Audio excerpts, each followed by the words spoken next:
Espíritus asignados o espíritus vigías.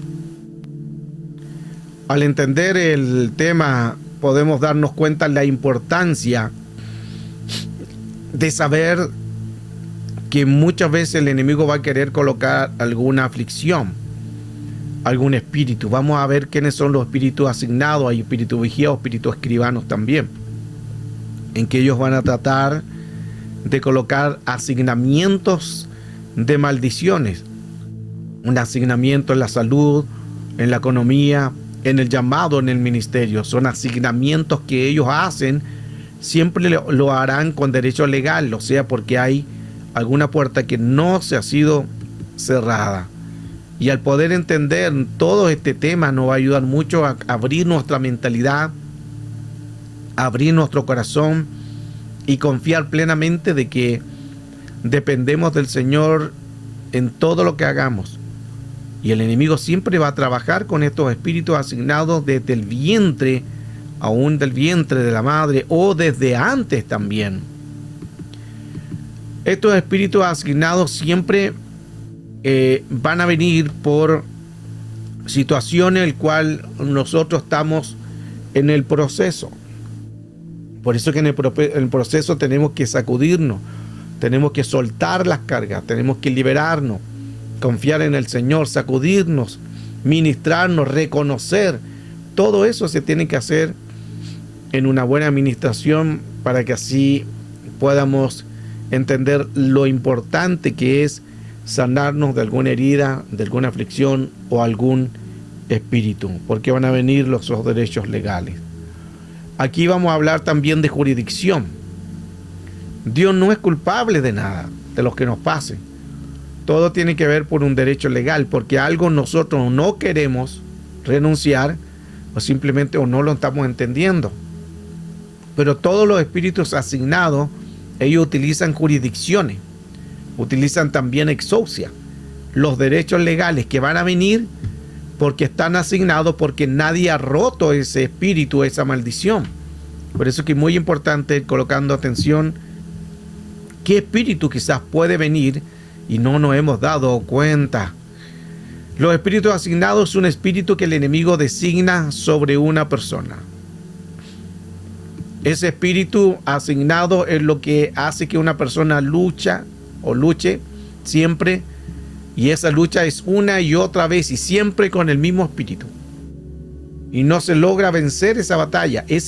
Ahí es como un antecedente que si siempre uno está con el mismo espíritu y pasa el tiempo y todavía estamos lidiando con esa área, con ese espíritu, es para poder decir, aquí algo está sucediendo. Puede ser que de ahí venga un asignamiento o un espíritu que esté trabajando y a lo mejor no nos damos cuenta. Algo cíclico, algo que se vaya repitiendo. Tú puedes cambiar de una casa una y otra vez, pero el problema va a continuar porque los espíritus siguen. En el mundo espiritual no es irse a otro lugar o irse a otra casa. Cuando hay espíritus asignados, me refiero, los espíritus van a ir donde tú estés, no es que se queden en la casa. Entonces, el punto es de que tenemos que nosotros derribar el argumento que hay, analizar cuál es el argumento que tiene. ¿Qué hice indebido? ¿Qué puertas abrieron mis padres o generacionales o maldiciones? Y analizar en qué puertas realmente yo tengo que renunciar o soltar. Aquí es bueno siempre que uno tiene que hacer como un análisis. Por eso que Job capítulo 8, verso 8 dice, preguntar a tus padres. Otra dice, investiga sobre tus abuelos. Otra versión dice, averigua cómo fueron tus padres.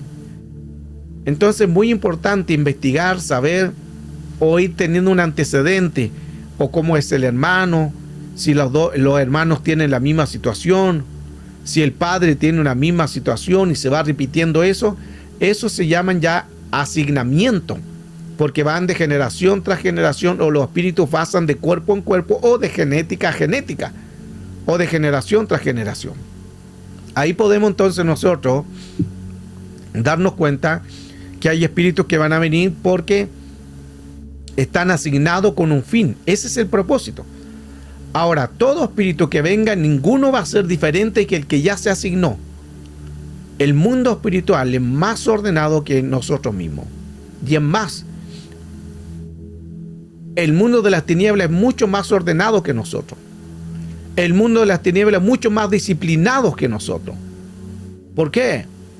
Porque nosotros, teniendo la verdad, nosotros teniendo la exousia, el derecho legal, el poder, el dunamis, teniendo las promesas de Dios, no lo ocupamos, no lo hacemos, no lo atesoramos, no lo estamos creyendo, no queremos hacerlo. Y somos indisciplinados en todo. En todo somos indisciplinados. Cuando quiere alabamos, cuando no, o no nos congregamos. Aunque eso es parte de solamente, pero el hecho de estar en tu casa y buscar la comunión con el Señor es igual, es hermoso. Pero aún así dejamos de hacerlo. Cuando quiere leemos la palabra, o no la leemos. Cuando quiere ayunamos, cuando no. Entonces somos un ejército, pero un ejército indisciplinado. Cuesta encontrar gente disciplinada. Disciplinada significa en todo aspecto, en el comportamiento, en tu vida espiritual, en el trabajo, con las amistades, con las responsabilidades. En todo tenemos que ser ordenados. Significa que no es solamente estar ordenado en santidad y buscar que es la palabra y que es importante, sino ordenados también nuestras conductas, en nuestros hechos. El hacer ayuno sobre una situación es importante, pero si continúa el problema, tú orando, ayunando, puede haber un asignamiento de un espíritu. Recuerde que este espíritu no se va a ir solamente porque ayunemos, se va a ir cuando lo reconozcamos, cuando nos demos cuenta de cómo vino y cómo está ejerciendo un poder. Cuando nosotros nos demos cuenta de que ese espíritu está ahí y lo desutilicemos, ahí se va a ir. Pero mientras no nos demos cuenta de qué espíritu es, el enemigo va a seguir atormentando una y otra vez. Esto es como una guerra. Como de repente crees tú que has ganado, que estás ganando batalla, que estás ganando al enemigo, pero el enemigo vino después con más fuerza. A veces nos confiamos. A veces nos confiamos y creemos porque estamos orando o ayunando, es como que nos relajáramos. Y como oramos, pensamos que estamos ya firmes. Es como que ayunamos, pensamos que estamos más firmes. Es como que buscamos y hacemos lo mejor, pensamos que estamos más firmes, pero a veces no es tan así. ¿Por qué? Porque lo que hace el enemigo solamente es retroceder. Y el momento que nos relajemos nosotros, él va a volver al ataque. ¿Cuándo? Cuando dejamos otra vez de orar, cuando otra vez dejamos de ayunar, cuando otra vez dejamos de leer la palabra, cuando otra vez dejamos de no hacer las cosas de Dios, el enemigo inmediatamente se empieza a acercar nuevamente, pero el problema es que aquí ya va a venir con más fuerza. Miren qué interesante, porque el enemigo no va a venir con la misma fuerza, porque sabe que al orar va a ser expulsado. Él va a buscar otra estrategia, otro modus operandi, otro modo de entrar, de contaminar, que te pueda afectar. Puede utilizar un esposo, puede utilizar un hijo. El enemigo puede utilizar un familiar, alguien que tú pensabas tenía la confianza, y esa persona el enemigo lo puede usar para hacerte decaer, para desmotivarte. El enemigo puede usar eso como fuente de ataque. Por eso es que siempre es muy importante: no desconozcáis las artimañas de Satanás, el diablo, antes bien denunciarlas al mundo real, al mundo espiritual. Esto es como una batalla cíclica, una batalla crónica, con que algo es siempre lo mismo. Y tú oras y sigue la misma situación. Tú ayunas y sigue la misma enfermedad. Tú ayunas y sigue problema económico. Tú ayunas y todavía sigue, es porque hay algo psíquico crónico, y ahí donde quizás dependamos de un ministro que nos ayude. Por eso es que es importante que nos necesitemos unos a otros. No pelees solo. No pelees sola. Por eso es que es importante encontrar gente que nos puede ayudar. Ya el escucharnos, ya que te escuchen, es de mucha bendición, porque tú estás soltando esa carga. Tú estás soltando ese dolor, estás soltando esa fatiga, esa ansiedad, lo que no puede hablar, lo estás hablando a través del ministro. Entonces, también a veces cumplimos funciones de psicología o dentro del mundo espiritual. Todas las batallas cíclicas que se vayan repitiendo, hay que tomar atención, porque en esa batalla cíclica puede haber algún argumento que el enemigo tenga de entrar como espíritus vigías, como espíritus escribanos, como espíritus asignados, porque se van dando eso, siempre es constante, siempre es lo mismo. Entonces ese es más o menos una idea, un detalle de cómo puede haber un espíritu asignado en tu vida, en tu familia, en cualquier área. Porque se tiene que identificar el espíritu que el enemigo te asignó. Todos tenemos algún espíritu asignado en algo que estemos lidiando o en algo que estemos trabajando. Podemos tener un espíritu que estamos ahí trabajando, que estamos ahí luchando. Esas son las asignaciones que muchas veces nosotros tenemos que controlar y dejar que Cristo se gobierne. Que Cristo gobierne. Veamos el espíritu de rechazo. El espíritu de rechazo es porque ya viene quizás detrás, y no solamente del vientre de la madre, porque del vientre de la madre, si ese feto, ese bebé que está dentro, antes que nazca, ya la madre no lo quería, ya la madre no quería tener ese bebé, o el padre no lo quería, o el padre abusaba de la madre en golpes, o era borracho, o era maltratador, ese bebé después va a salir con sus áreas emocionales dañadas, retraído, va a ser violento, va a ser rebelde, porque ya lo marcaron desde el vientre de su madre. Pero quizás esa área que la madre no quería al bebé, eso sigue crónico de atrás de la madre, o sea, de la abuela, de la madre, de la mamá, se produce ese ciclo, o en este caso de la abuela del feto que está allí. Entonces toda una cadena, y quizás de la abuela, de tatarabuela y tataranieto y todo. Entonces toda una cadena, porque se van mezclando de los abuelos hasta llegar a los nietos, de los nietos hasta llegar a los tatarabuelos. Es una cadena, es algo cíclico que se tiene que renunciar si hubiera un espíritu de rechazo. Entonces, ¿dónde nació un espíritu asignado? El espíritu asignado de esa persona nace por el rechazo de la madre, por el rechazo del padre, por el rechazo de un abuelo, o quizás a lo mejor no había un argumento ahí, pero sí atrás hay.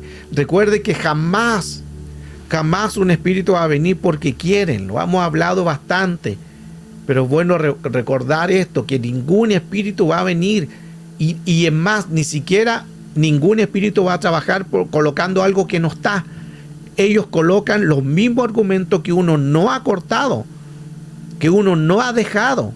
Jamás el enemigo va a colocar algo que no ha habido ningún argumento.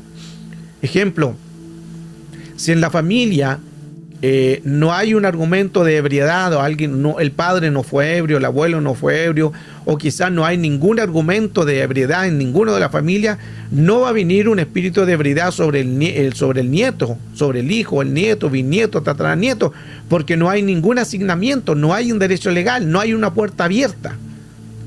Pero si hay un argumento, una puerta abierta de 14 generaciones ya de alguien que empezó con abuso, con maltrato, ebrio o borracho, va a seguir esa cadena. ¿Cuándo se corta?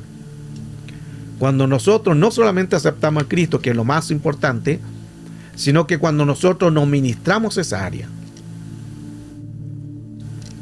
Mucha gente llega a Cristo y cree que no hay que hacer nada. Ese es grave error. Y lo vimos ayer también en las preguntas que se hicieron, porque muchos piensan que no hay que hacer nada, como el Señor ya lo dio todo en la cruz, Él lo hizo y Él venció. Piensa que ya no hay espíritu que reprender, no hay que hacer nada. Si el mismo Jesús que vino a la tierra, Él mismo estuvo echando demonios, ¿cuánto más nosotros? Siendo el mismo Jesús que estaba aquí, entonces si fuera así, no habría que echar fuera demonios.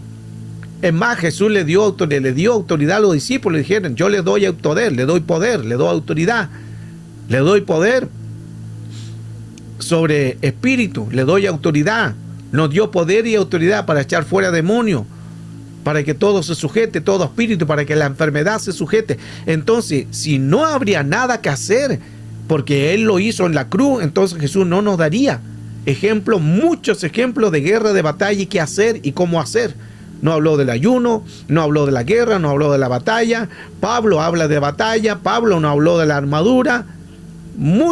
Gran parte, un tercio de Jesús fue guerra espiritual. Entonces se fija que no es solamente el texto que muchas veces que el Señor, despojando los principados, lo exhibió públicamente, triunfando sobre ellos en la cruz, Colosenses 2:15, sino es que los espíritus que puedan venir de un pasado se tienen que desautorizar, se tienen que anular. Este es el espíritu de rechazo. Y esto comienza cuando la madre no quería al bebé. Pero puede ser también que ese antecedente de la madre, de ese rechazo, puede ser que venga de la madre de ella, de abuelos. El divorcio viene generalmente por alguien de sus genes también. Puede ser que haya un espíritu ahí en esa área. A lo mejor el padre se divorció, el abuelo se divorció, un hermano, un primo se divorció. Ya hay como hay antecedentes siempre. Esas son las que nosotros tenemos que anular. Si hay antecedentes de divorcio cíclicos, crónicos en tu familia, el enemigo puede usar esos derechos legales para colocar nuevamente argumentos, divisiones, pleitos, enojos, y al final se rompe ese matrimonio. Qué importante poder entonces entender que hay muchos espíritus que puedan venir porque ya están asignados. Estos espíritus que ya están asignados pueden venir de mucho tiempo atrás.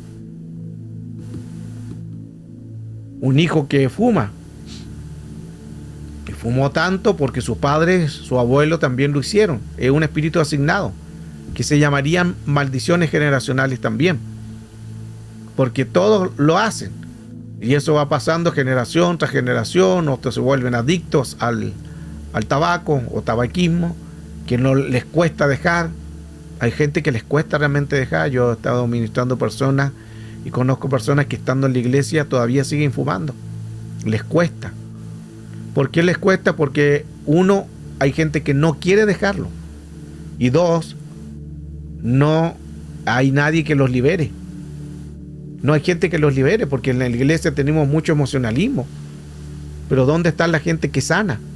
¿Dónde está la gente que libere, que haga consejería, que haga discipulado, que le haga seguimiento a las personas? O por último, no es necesario estar en su casa, pero llamarle. ¿Cómo está? ¿Todo bien? Un mensaje por WhatsApp. No hay seguimiento a la gente. Hoy en día tenemos en el evangelio como muy light, muy tan sencillo. No es como antes, que había un poco más de preocupación, había más armonía, incluso los discípulos compartían el pan. La doctrina de los apóstoles era compartimiento del pan, y no el pan de la palabra, también el pan físico. Compartían las cosas, compartían el pan, comían, se sentaban a la mesa, tenían una coinonía. Y es más, cuando vendían las cosas que ellos tenían, las repartían entre todos. Así era la unidad. Por eso que la Escritura dice que tenemos que volver a la doctrina de los apóstoles. Y la doctrina de los apóstoles era coinonía, era comunión. Pero hoy en día ya la gente no quiere estar en comunión. La gente quiere estar en descomunión. Ya no hay un argumento, y bueno, ha habido tantas desilusiones que por eso la gente también a veces no puede tener confianza en alguien, porque lo han desilusionado tanto que cuesta encontrar una persona que lo escuche. Cuesta encontrar una persona que realmente diga la verdad, y incluso aún en pastores, en pastoras, porque pasa que le cuentan la preocupación al líder, al pastor, y resulta que después lo sabe toda la congregación. Y se entiende, porque que las personas se coloquen así también firmes. En el mundo espiritual, donde vaya, los espíritus siempre te van a reconocer, siempre te reconocerán. Recuerda la historia del posesionado de Gadara, Marcos 5:7. ¿Qué tengo yo que ver contigo, Jesús, Hijo del Dios Altísimo? Te imploro por Dios que no me atormentes. Los espíritus siempre nos van a reconocer.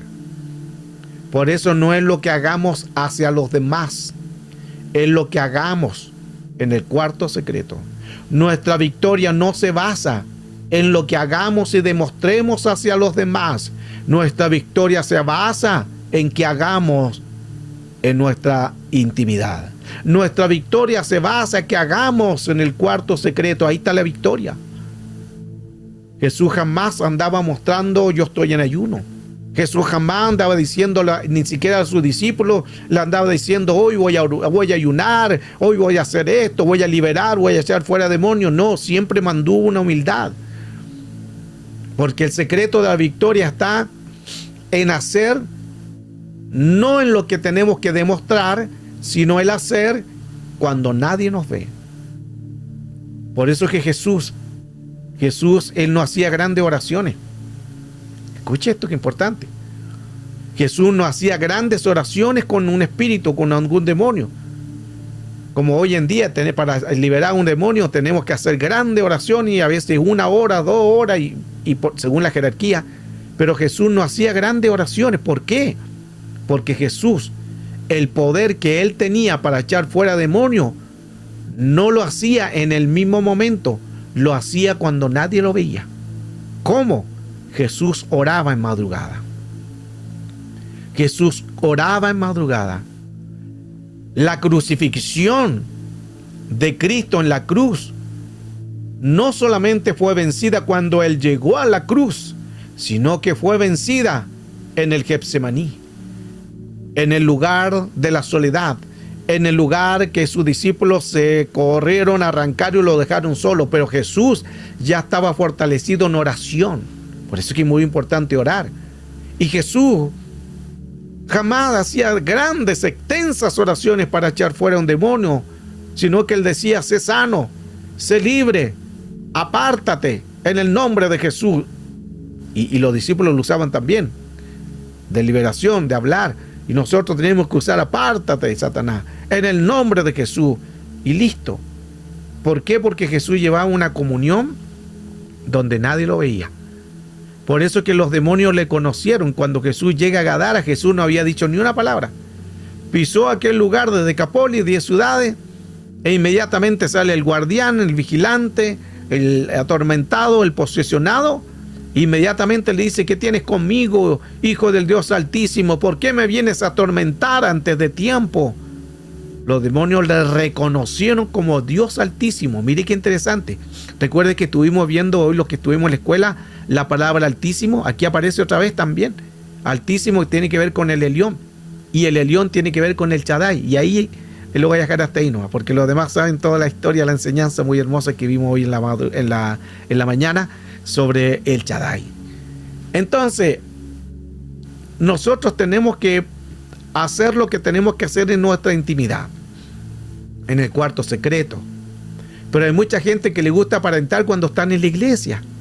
En la iglesia se colocan muy espirituales. En la iglesia mucha danza. En la iglesia profecía. En la iglesia hablan en lengua. ¿Y por qué en la casa no hablan en lengua? ¿Por qué en la casa no profetizan? ¿Y por qué no echan fuera demonios si hubiera algún espíritu? O sea, hay muchas cosas que necesitamos nosotros comenzar de la casa. Nuestra relación, nuestra comunión, nuestra intimidad. En la oración. La oración, la aconsejo como un buen consejo así, en la madrugada acostúmbrese a orar. Las oraciones más poderosas son en madrugada. Hay conocimiento, hay revelación, se abren los portales. Y hemos visto también tercera y cuarta vigilia de la noche, que hemos hablado también bastante sobre estos temas del poder que hace la oración de madrugada. No digo que en el día no tenga poder, siempre tiene poder, pero no se comparan las de madrugada. Porque de las 3 de la madrugada, el tiempo cero que se le llama, es donde el mayor conocimiento y la mayor revelación se están dando a conocer. Solo de las 3 de la madrugada. La mayor manifestación de conocimiento, revelación, comienza en la madrugada. Y después empezamos la cuarta vigilia, donde se abren los portales de las 4 hasta que salga el sol. De las 4 en adelante. Interesante, qué bonito esto que nos ayuda a entender Entonces, este hombre, el posesionado de Gadara, venía también con un espíritu asignado. ¿Se recuerda usted los valientes de David? Los valientes de David que peleaban y había una tribu llamada ahí los de Gad. La tribu de Gad y la tribu de Gad y la tribu de Rubén, ellos fueron los que hicieron algo incorrecto. ¿Y quién era la tribu de Gad? Eran los valientes. Recuerde que habían los valientes de David, y estos valientes dicen que peleaban, su rostro era como rostro de león. Imagínense, cuando ellos peleaban, su rostro como león debe haber dado miedo. Y ellos peleaban y subían a los montes y las montañas, se movían como gacelas, dice la palabra. Y cuando peleaban con su espada, decía que su espada se le quedaba en la mano, no podían soltarla. Eran tan fieros en la batalla, eran guerreros en que eran de temer. Y mire qué interesante, que el endemoniado, el posesionado de Gadara, su genealogía era de la descendencia de los de Gad. No, los de Gad con D, no de Gad con T. De Gad con T es de Goliat, la tribu de Gad. Este es de Gad, G-A-D. G-A-D. Mire qué interesante que Gadara comienza con G-A-D. No sé si la agarraron. Mire como que todo nos habla. Entonces, el posesionado de Gadara, su genealogía era de la tribu de Gad. Pero ¿qué hizo la tribu de Gad? ¿Se fija que ahí había un espíritu asignado? Y estamos hablando de mucho tiempo atrás, porque él venía de una genealogía, y aquí estamos en el Nuevo Testamento. Pero los de Gad estaban de las 12 tribus de Israel. Ya ahí estaba la tribu de Gad, de esa genealogía venía, hasta que le tocó el tormento, y vamos a ver por qué. Ahora, los valientes de David tenían esa tribu de Gad, la tribu de las 12 tribus de Israel, de Josué, los hijos de Josué, era la tribu de Gad. Uno era la tribu de Gad. Pero la tribu de Gad y la tribu de Rubén, ellos no quisieron hacer caso a la voz de Moisés. No quisieron caso a la voz de Josué. Se rebelaron, y cuando el Señor le habló al varón de Dios que cruzaran el Jordán, ellos dijeron: no, nos quedamos aquí. Aquí hay pasto, aquí hay animales, aquí podemos hacer, es tierra buena. Y los de Gad con Rubén no quisieron seguir, no quisieron cruzar, y se quedaron ahí y comenzaron la desobediencia. Y se quedaron en aquel lugar y no cruzaron el Jordán que Dios le había dicho. Se quedaron ahí. Pero el problema es que no era solamente que era tierra buena, sino que era tierra de los amonitas, era tierra de los moabitas, era tierra de gente abominable, era gente que adoraba a Baal. Era gente que adoraba a los Baales, era gente que adoraba a Moloc, era gente que adoraba a Baales, a dioses paganos. Y esos dioses paganos adoraban a los cerdos. Mire qué dato interesante, porque los de Amón estaban ahí en la tierra en que los de Gad no quisieron ir, se quedaron ahí. Y los de Amonitas adoraban a Moloc, y los de Moloc adoraban a dioses paganos, y uno de los sacrificios que hacían ellos era adorar a los cerdos. Mire qué interesante, estamos hablando del Antiguo Testamento, de la tribu de Gad, adoraban a los cerdos. Y vimos aquí también en el descendiente de los de Gad, Gadareno, que también ahí adoraban a los cerdos, porque los cerdos era lo que le daban al dios Zeus, el dios del clima, porque en Gadara, en Decapoli, gobernaba el dios del clima, que era un grado de potestad llamado Zeus. Ahí adoraban a Zeus, el dios del clima. Mire qué interesante todo esto, y se la dije así como una pincelada, porque hay mucho que hablar en todo esto. Entonces ahí vemos un antecedente de un espíritu asignado. Venía desde Gad por una rebeldía, porque ellos se rebelaron. Ahora, ¿por qué le sucedió tanto tormento a este hombre? Recuerde que uno no solamente desobedece a Dios, uno, que la tribu de Gad desobedeció a Dios, pero su responsabilidad era mayor. No era como cualquier persona que los que seguían a ellos, porque él era patriarca, él era un líder, Él era una persona en que le podían seguir. No eran cualquier persona, eran descendientes de las 12 tribus de Israel, de los patriarcas. Y este patriarca de la tribu de Dan decidió desobedecer y no hacer la voz, no obedecer a la voz de Dios. Por eso le vino el tormento con mayor. Ahí aplica que cuando Dios nos da algo a mayor responsabilidad, tenemos que tener mucho cuidado, porque de lo que Dios nos da hay mayor responsabilidad. No sé si están entendiendo, pero esto está muy potente. Qué interesante. Cuán importante es todo esto. Porque se fija que es necesario entonces guardarnos, que es necesario entonces, si hay un antecedente, si hay un espíritu, un antecedente de un pasado.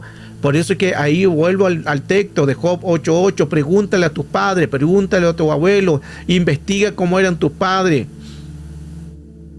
investígale cómo eran tu abuelo, tu descendiente, investiga. Eso es lo que nosotros tenemos que también hacer. Si hay una genealogía, o preguntar a la mamá, si los que tienen mamá o padre, ¿cómo era mi abuelo? ¿Cómo era mi tatarabuelo? ¿Cómo era el papá de tu mamá? O sea, empezar a averiguar. O por último, ya entregárselo al Señor, todo eso. Porque aquí estamos dándonos cuenta cuán importante es tener cuidado. Vamos a dejar hasta aquí la clase. La clase está muy potente, muy poderosa, y creemos que el Señor nos va a seguir bendiciendo de una manera potente y poderosa. Y esto nos ayuda mucho a crecer, nos ayuda a avanzar, y por supuesto también siempre crecer más. Porque no solamente se pueda tratar de una batalla, se trata de que quizás estemos lidiando con espíritus asignados. A lo mejor tú estás lidiando con un demonio, un espíritu inmundo, pero quizás no sea ese el problema, sea el problema que viene de mucho tiempo atrás y no nos hemos dado cuenta. Se fija, por eso es que cada cierto tiempo le digo, ustedes hagan la renuncia, cada cierto tiempo hagan la oración de rompimiento, cada cierto tiempo que Dios le diga, oren por las 14 generaciones para renunciar a esas 14 generaciones que son maldiciones. Recuerden que son 49.151 ancestros, son bastante. Y quizás muchos no los conocemos. A lo mucho conocemos un abuelo, un tatarabuelo, quizás ya ni al tatarabuelo conocemos. Imagínense, son 49.151. Ya con 151 ya quedamos perdidos.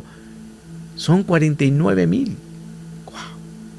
Se fija que puede venir mucho antecedente el cual hoy estemos siendo atacados, porque quizás puede ser un espíritu vigía, un espíritu escribano, puede ser un espíritu en que esté trabajando, un espíritu que ha venido durante mucho tiempo con un antecedente, colocando el caos, colocando la contaminación. Puede ser que durante mucho tiempo este espíritu puede ser que se esté manifestando, espíritus asignados. Hoy, esta primer parte de este ciclo, de este tema, y la idea es no ir corriendo y dando texto, porque hay mucho material, pero siempre lo estoy haciendo más tranquilo para que usted pueda entender, rumiar la palabra y empezar a ver, ¿hay un espíritu asignado en mi familia? ¿Hay algún derecho legal? Hoy el tema, espíritus asignados, espíritus vigía o espíritus escribanos.